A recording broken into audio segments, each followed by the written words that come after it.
सभी माता पिता, संरक्षकगण एवं विद्यार्थियों को नमस्कार। संस्कृत की ऑनलाइन क्लासेस में आप सभी का हार्दिक स्वागत है।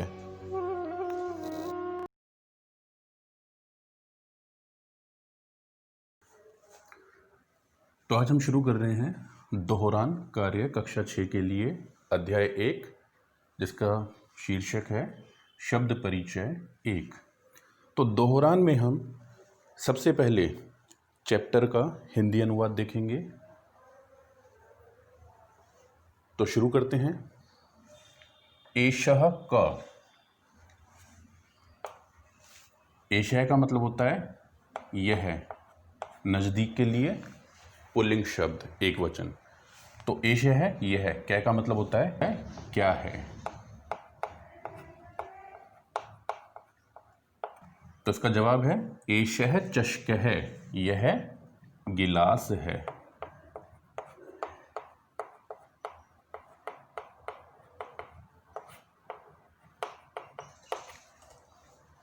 चषक है गिलास, वर्ड मीनिंग भी देखते जाइएगा। तो चषक का मतलब हो गया गिलास, तो एषः चषक है, यह गिलास है। फिर अगला पूछा गया किम एषः बृहत्। किम का मतलब होता है क्या, प्रश्न सूचक शब्द है।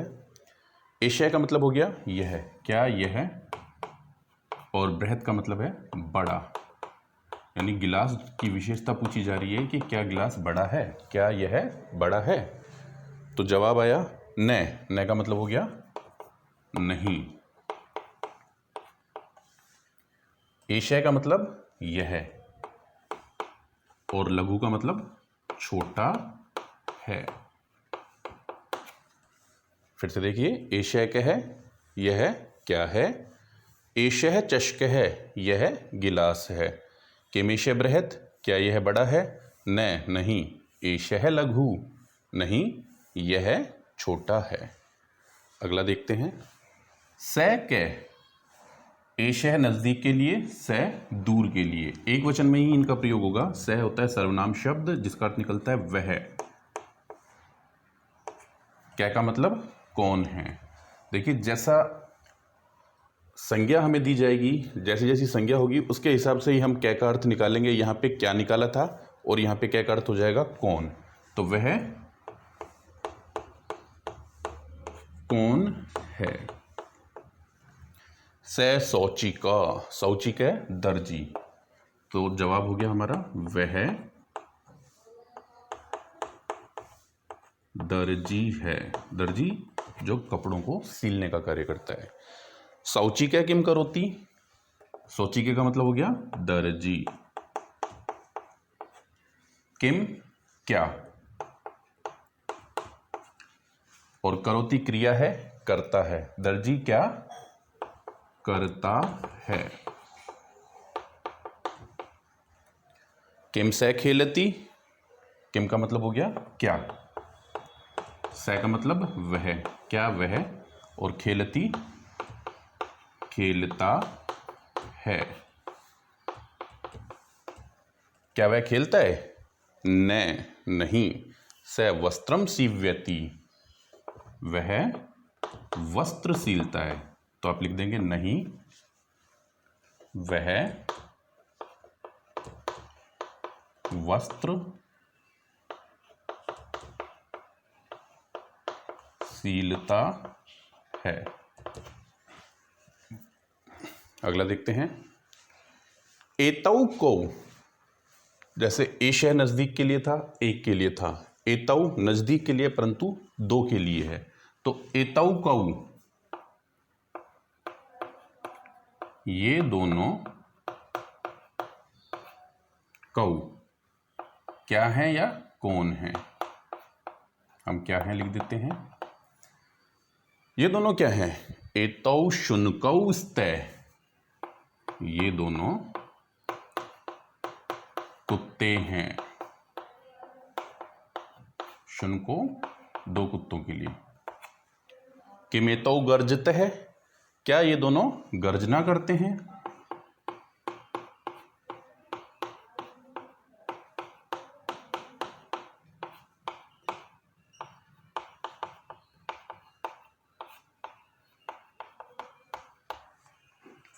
न एतौ उच्चई बुक्कत है, न का मतलब हो जाएगा नहीं, यानी गर्जना नहीं कर रहे। एतौ ये दोनों,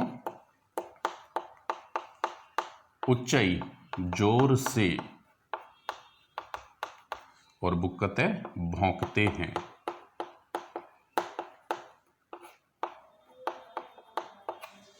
नहीं ये दोनों जोर से भौंकते हैं। नेक्स्ट है तौ कौ। अब जैसे से नज़दीक के लिए एक था, अब तौ दूर के लिए द्विवचन में है, तो तौ कौ वे दोनों कौन हैं? वे दोनों कौन हैं? तौ बलि वर्दौस्ते, वे दोनों बैल हैं।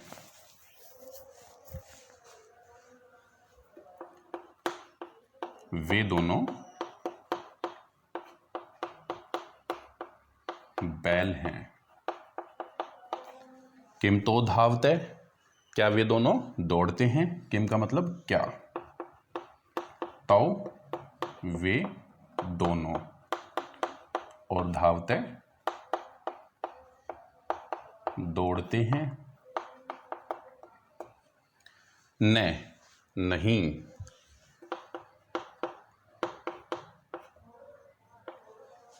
तौ क्षेत्रम कर्षते, वे दोनों क्षेत्रम खेत, और कर्षते जोतते हैं। वे दोनों खेत जोतते हैं। एक बार फिर से पूरे चैप्टर की रीडिंग करेंगे यहाँ तक कि एषः कै, यह क्या है। एषः चषकः, यह गिलास है। किमेषः बृहत्, क्या यह बड़ा है। न नहीं, एषः लघु, यह छोटा है। स कै, वह कौन है। स शौचिकः, वह दर्जी है। शौचिकः किम करोति, दर्जी क्या करता है। किम स खेलति, क्या वह खेलता है। न नहीं, स वस्त्रम सीव्यति, वह वस्त्र सीलता है। एतौ कौ, ये दोनों क्या हैं। एतौ शुनकौ स्तै, ये दोनों कुत्ते हैं। किम एतौ गर्जतः, क्या ये दोनों गरजते हैं। न नहीं, एतौ उच्चै बुक्कत है, ये दोनों जोर से भौंकते हैं।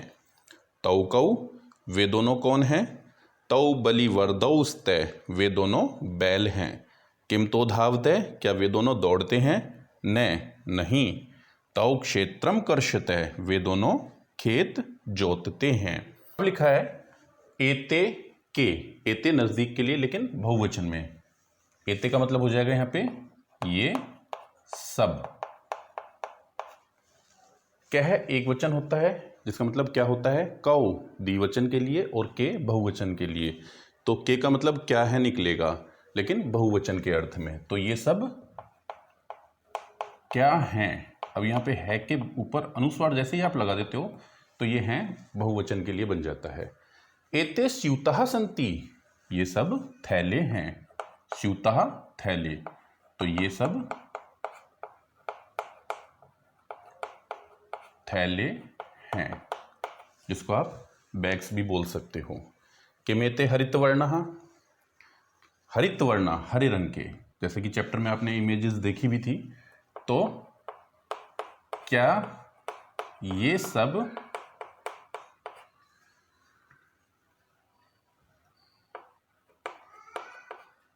हरे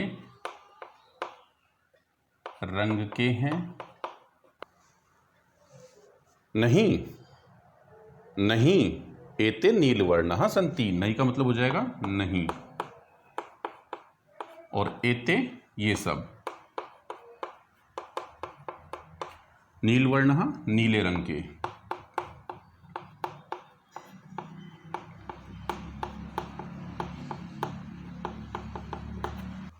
नहीं, ये सब नीले रंग के हैं। ते बहुवचन के लिए दूर के लिए, तो वे सब। के क्या हैं, वे सब क्या है या कौन है, यहाँ पे कौन है डाल देंगे हम, क्योंकि वृद्ध दे रखा है तो वृद्ध के लिए कौन ज़्यादा उपयुक्त लगता है, तो वे सब कौन हैं। ते वृद्धा सन्ति, वे सब वृद्ध हैं, बूढ़े हैं। किम ते गायन्ति, क्या वे सब गाते हैं। नहीं, नहीं संस्कृत में इस प्रकार लिखा जाता है, इस पर छोटी की मात्रा आती है। जैसे इसका हिंदी ट्रांसलेट आप करते हैं तो ये नहीं इस तरीके से बन जाएगा, नहीं। ते हसन्ति, वे सब हंसते हैं।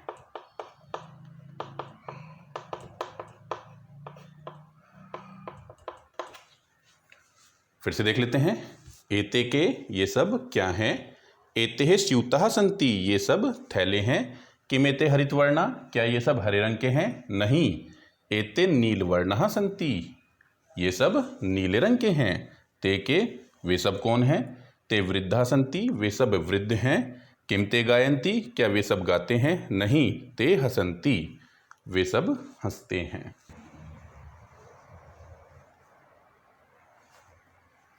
अब जो अध्याय हमने पढ़ा है उसी के आधार पे आपको 10 वाक्य संस्कृत में दिए गए हैं।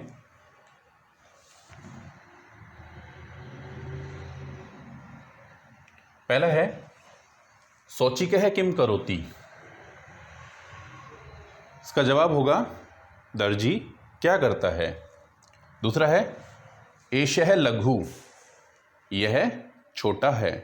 तीसरा है न एतौ उच्चै बुक्कतः, न का मतलब नहीं, एतौ ये दोनों उच्चई जोर से बुक्कतः भौंकते हैं। चौथा है तौ क्षेत्रम कर्षते, वे दोनों खेत जोतते हैं। पांचवा है किम एते हरितवर्णः, क्या ये हरे रंग के हैं। छठा है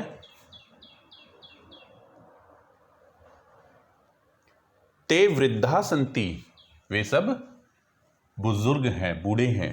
सातवां है नहीं ते हसन्ति, नहीं वे सब हंसते हैं। आठवां है स वस्त्रम सीव्यति, वह वस्त्र सीलता है। नौवां है किमीशे बृहत्, क्या यह बड़ा है। 10वां है एते स्यूतः सन्ति, ये सब थैले हैं।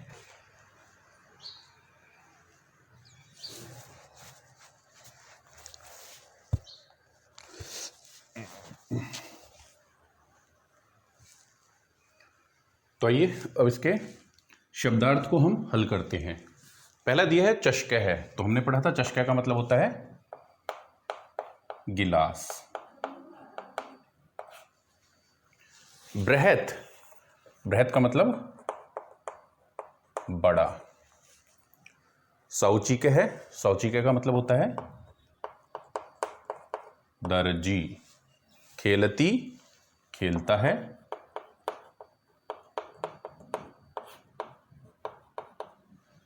सीव्यति, सीलता है।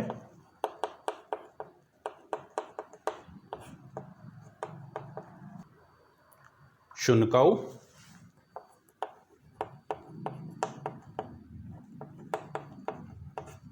दो कुत्ते। गर्जते हैं, गरजते हैं। गरजते दे रखा है, तय होता है द्विवचन के लिए, इसलिए गरजते हैं। उच्चाई, जोर से। एतौ,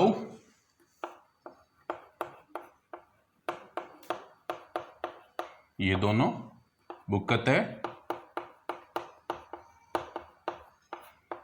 भौंकते हैं। बलीवर दो, दो बैल। धावते, दौड़ते हैं। कर्षते है, जोतते हैं। वृद्धा, अनेक, वृद्ध। गायन्ति, गाते हैं। हसन्ति, हंसते हैं, स्यूतः थैले, हरितवर्णः हरे रंग के और नीलवर्णः नीले रंग के। एक बार फिर से देख लेते हैं। चषकः गिलास, बृहत बड़ा, शौचिकः दर्जी, खेलती खेलता है, सिव्यति सीलता है, शुनकौ दो कुत्ते, गर्जतः गरजते हैं, उच्चई जोर से, एतौ ये दोनों, बुक्कतः भौंकते हैं, बलिवर्दौ दो बैल, धावतः दौड़ते हैं, कर्षतः जोतते हैं, वृद्धा अनेक वृद्ध, गायन्ती गाते हैं, हसन्ती हंसते हैं, स्यूतः थैले, हरितवर्णः हरे रंग के, नीलवर्णः नीले रंग के।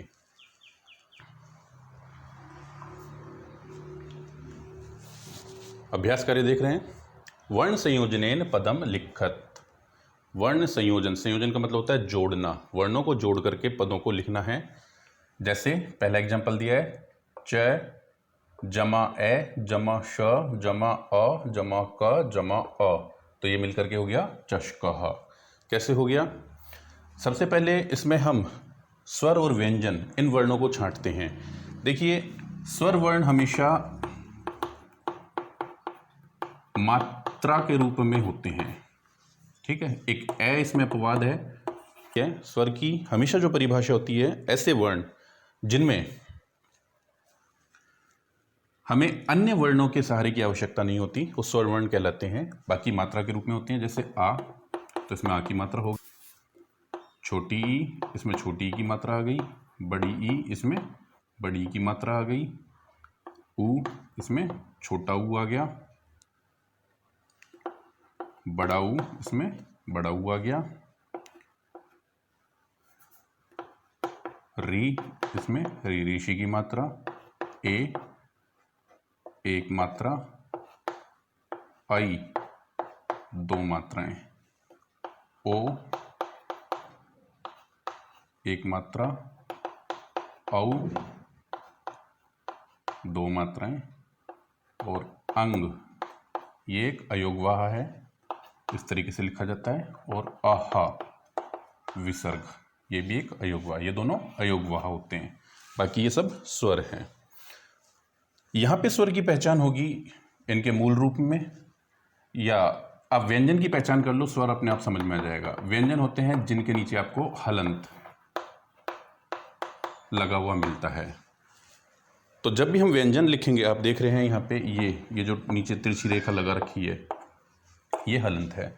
तो व्यंजन के नीचे हमेशा हलंत आएगा। तो जब कोई हलंतीय व्यंजन किसी स्वर के साथ जुड़ता है, यदि उसमें मात्रा है तो मात्रा उसमें लग जाएगी। जैसे यहाँ देखते हैं हम से और औ। अब इन दोनों को जोड़ेंगे। सबसे पहले ये तो हो गया से और ये हो गया औ। तो से जैसे ही इसमें हम स्वर जोड़ रहे हैं, तो सबसे पहला काम करना है अपने को, से के नीचे से हलंत को हटा देंगे। हलंत हटा दिया। अब परिवर्तन क्या करना है? औ। औ की कितनी मात्रा है? यहाँ पे देखो औ एक डंडा और ऊपर ये दो मात्राएं। तो यहाँ पे इसको इस तरीके से लिख देंगे, एक डंडा और दो मात्राएं, तो बन गया सौ। अब देखना है च के अंदर ई को जोड़ना है। च में ई कौन सा है यहाँ पे? छोटा। तो हम वही काम करेंगे। सबसे पहले च को ऐसा कैसा लिख देंगे। अब ई इसमें लगाना है। ई की कौन सी मात्रा आ रही है? छोटी ई की, यानी आगे से घूम करके। अब ये मात्रा इस तरीके से हमने लगा दी, ठीक है। अब कै में अह जोड़ना है, तो क जमा अ। तो पहला परिवर्तन क्या है? कै का हलंत हटा देंगे। कै के अंदर ए जुड़ गया, ए की ध्वनि आ रही है। कै को लंबा बोल के देखते हैं, कै ए की ध्वनि आ रही है, तो ए तो इसमें जुड़ गया। रह क्या गया? ये, जिसको हम विसर्ग बोलते हैं। ये उठा करके इसके पीछे के पीछे हमने ऐसा ऐसा लगा दिया, तो हमारा जवाब आ गया शौचिक है। इस तरीके से।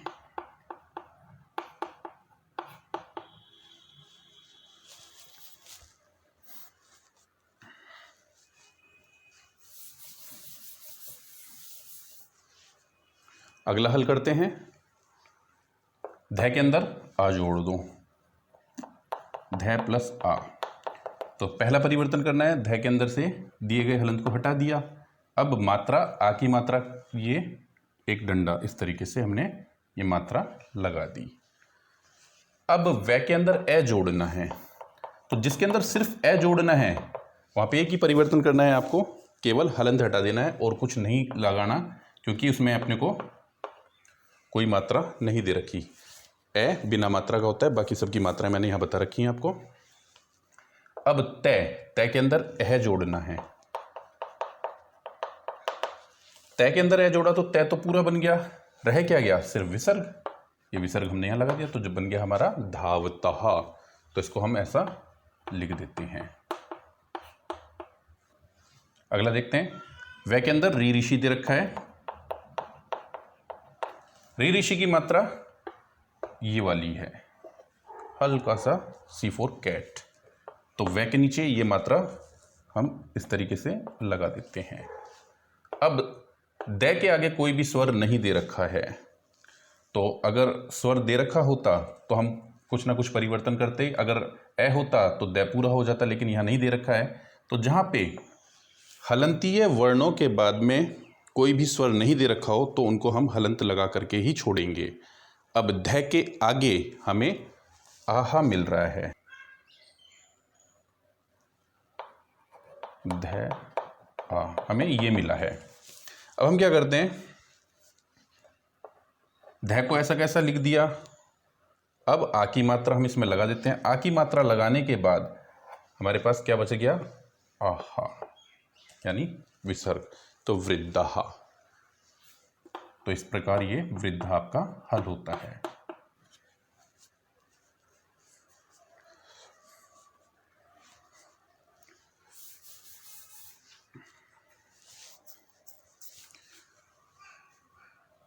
अब देखिए, ग के अंदर आ जोड़ा तो बन गया गा। य के अंदर ए, तो यह पूरा हो जाएगा। न के आगे कोई भी स्वर नहीं दे रखा है, तो आधा न ऐसा कैसा आ जाएगा।